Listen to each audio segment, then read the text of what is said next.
Hoje é quarta-feira, dia 4 de dezembro do ano do Senhor de 2024.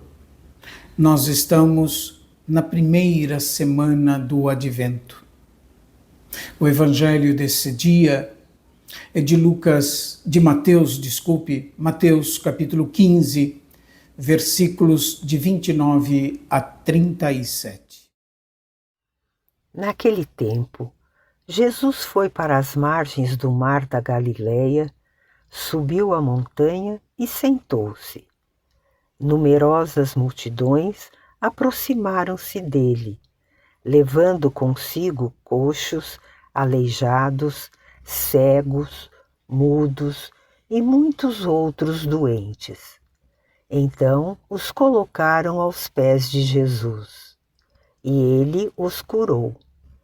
O povo ficou admirado quando viu os mudos falando, os aleijados sendo curados, os coxos andando e os cegos enxergando, e glorificaram o Deus de Israel.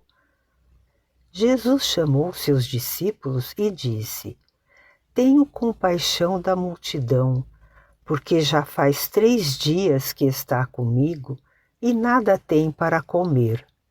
Não quero mandá-los embora com fome, para que não desmaiem pelo caminho. Os discípulos disseram: Onde vamos buscar neste deserto tantos pães para saciar tão grande multidão? Jesus perguntou: Quantos pães tendes? E eles responderam: 7 e alguns peixinhos. E Jesus mandou que a multidão se sentasse pelo chão.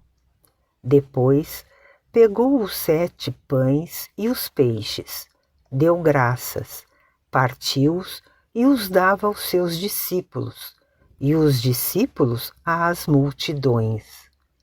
Todos comeram e ficaram satisfeitos, e encheram 7 cestos com os pedaços que sobraram. O mar da Galileia e o seu entorno, assim como as suas margens, ocupam um lugar privilegiado na vida pública de Jesus. Todo esse espaço é um espaço de reunião, de ensinamento, de muitos encontros do Senhor com as pessoas. É um lugar de revelação do reino de Deus, isto é, de Deus mesmo e de como Ele atua nas pessoas e no mundo em que nós vivemos.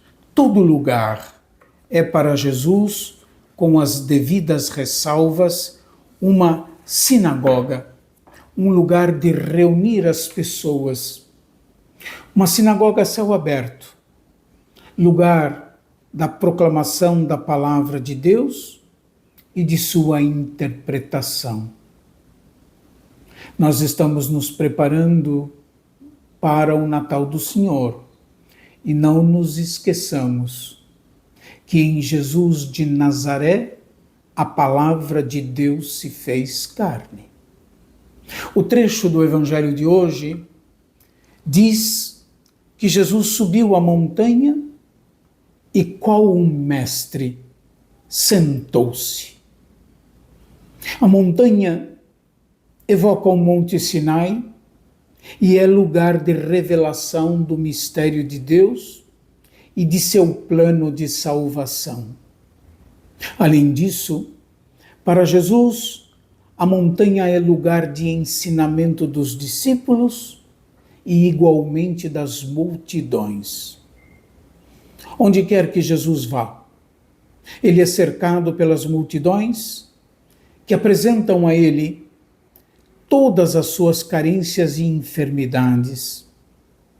As enfermidades elencadas em nosso texto, de hoje, e a cura dessas enfermidades por Jesus evocam o livro do profeta Isaías, no capítulo 35, versículos 4 a 6, que tem um alcance messiânico.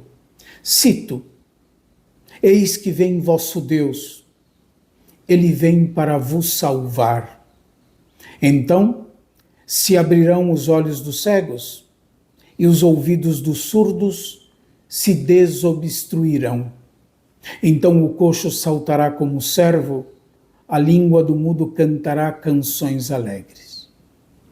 Acolhendo as pessoas tão diversas e as curando dos seus inúmeros males, Jesus se revela como o Messias prometido, anunciado pelo profeta Isaías. Segue-se às curas o segundo relato da multiplicação dos pães, certamente um dublê em relação ao primeiro. A compaixão move as entranhas de Jesus. Tenho compaixão, diz o Senhor, da multidão, porque já faz 3 dias que está comigo e nada tem para comer. Quantas pessoas em nosso mundo passam fome? São milhões abaixo da linha da pobreza. Quantas pessoas, muitas vezes sem o saber, têm fome de Deus igualmente? Todos serão saciados no 3º dia, o que evoca a ressurreição do Senhor. O Senhor se oferece como o verdadeiro alimento que nutre a nossa fé, sustenta a nossa esperança e fortalece a nossa caridade discreta, para que entre nós, como diz o autor dos Atos dos Apóstolos, não haja necessitado, referindo-se à comunidade dos primeiros cristãos. É o dinamismo divino interno, isto é, a compaixão, que levou Jesus a entregar-se totalmente à vontade de Deus e a não poupar a própria vida para que todo o povo de Deus resgatado pudesse ter vida em abundância. Na última encíclica do Papa Francisco, publicada no dia 24 de outubro de 2024, ele diz que falta ao nosso mundo coração, referindo-se a tantas situações dramáticas por que passam a nossa humanidade, em particular essa situação das guerras sempre absurdas. O nosso relato da multiplicação dos pães tem claramente uma conotação eucarística. É da Eucaristia que ele fala, da Eucaristia. Toda a vida de Jesus, entregue para a salvação do povo de Deus, é o verdadeiro alimento espiritual que sustenta o povo da nova aliança que ele reúne. No Evangelho segundo São João, no capítulo 6, no versículo 51, nós podemos ler lá: o pão que eu darei é a minha carne para a vida do mundo.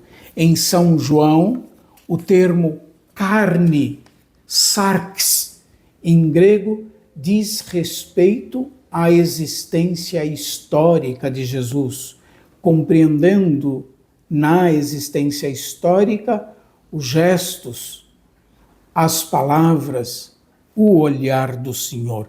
Toda a sua existência histórica é o alimento do povo de Deus em marcha. O pão que eu darei é a minha carne para a vida do mundo. Carne, no relato joanino, é a existência terrena de Jesus.